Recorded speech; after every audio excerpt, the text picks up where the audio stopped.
Dalam nama Bapa dan Putra dan Roh Kudus. Amin. Ya Allah yang penuh belas kasih, Engkau menghendaki agar kami saling mengasihi sebagaimana Engkau sendiri telah mengasihi kami melalui Yesus Kristus Putramu yang rela mengorbankan dirinya demi keselamatan kami. Bantulah kami agar selalu merenungkan apa yang benar. Semoga kami juga sanggup melaksanakan apa yang sesuai dengan kehendak-Mu, baik dengan perkataan maupun di dalam perbuatan kami. Sebab Engkaulah Tuhan dan pengantara kami. Amin. Tuhan bersamamu dan bersama rohmu. Inilah Injil suci menurut Lukas.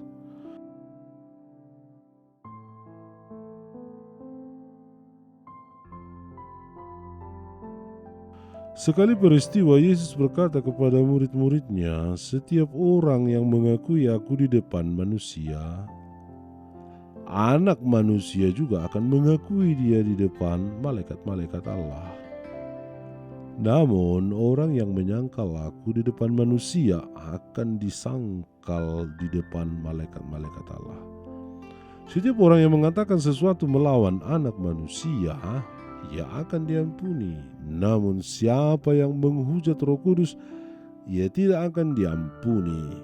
Apabila orang menghadapkan kamu kepada majelis di rumah-rumah ibadat atau kepada pemerintah dan penguasa, janganlah kamu khawatir bagaimana kamu harus membela diri dan apa yang harus kamu katakan.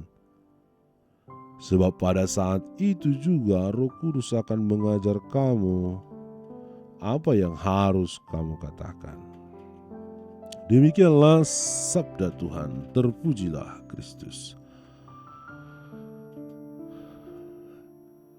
Dalam perjalanan menuju Yerusalem, Yesus memberikan gambaran tentang menjadi pengikutnya,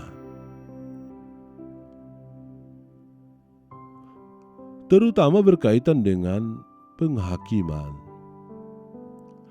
Dua sikap yang dapat muncul yaitu mengakui Yesus atau menyangkal. Siapa yang menyangkal ia pun akan disangkal, dan siapa yang mengakui Yesus maka Roh Kudus akan dicurahkan untuk memberikan pembelaan. Keterus-terangan dan kesetiaan sebagai pengikut Yesus menjadi salah satu kunci pokok dalam keselamatan. Saudara-saudari terkasih dalam Kristus, pengakuan iman menjadi masalah yang tidak mudah ketika dihadapkan pada persoalan yang mengancam hidup kita atau ketika menjadi orang Kristen itu tidak mendapat penerimaan. Namun sebenarnya bukan persoalan dan tantangan yang berasal dari luar yang membuat kita drop dan mengingkari Yesus, melainkan karena kita sendiri tidak yakin pada kebenaran iman yang kita yakini. Kita masih beriman di permukaan. Penting bagi kita di dalam keluarga untuk memupuk kebanggaan sebagai pengikut Kristus. Kebanggaan itu harus diwujudkan dengan ketekunan untuk belajar dan terus belajar. Dan Roh Kudus menyentuh serta menerangi kita. Kita akan menangkap kebenaran iman Kristen, dan dalam situasi apapun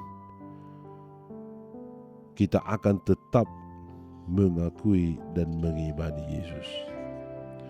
Berhadapan dengan anggota keluarga yang mengalami kegoyahan dalam iman, tidak cukup kita hanya mendebat dan menjelaskan mengenai ajaran-ajaran iman. Akan tetapi kita perlu mendoakan dan mengantarnya untuk masuk dan mengalami perjumpaan dengan Yesus secara pribadi, bisa melalui permenungan yang terbimbing dan terpimpin dari orang-orang yang memiliki kompetensi. Keputusan iman untuk menerima atau menolak Yesus tidak ada pada kita, tetapi pada pilihan hati mereka. Hal yang paling mendasar adalah mereka mendengarkan Roh Kudus dan tidak boleh mengingkari hati nurani mereka yang terdalam.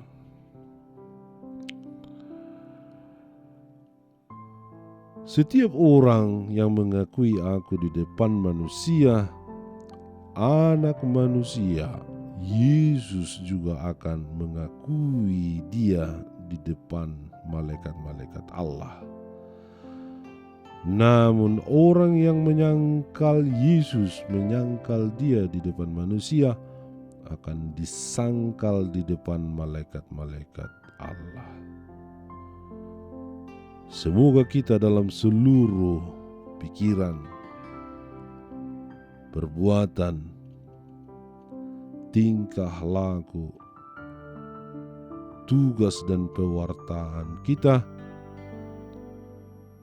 mencerminkan pribadi yang taat, yang setia, yang mengimani, dan tidak menyangkal Allah, apalagi menjadi pribadi yang tidak menghujat Roh Kudus, sehingga kita pun kelak diakui oleh Allah sendiri.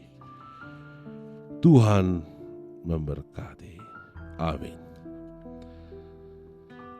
Ya Bapa, teguhkanlah kami dalam iman dan kuatkanlah kami semua serta saudara-saudari kami yang mengalami keraguan iman agar mampu mendengarkan suara Roh Kudus. Allah Bapa kami, penuntun kehidupan, Engkau telah menuntun Abraham menuju tanah terjanji.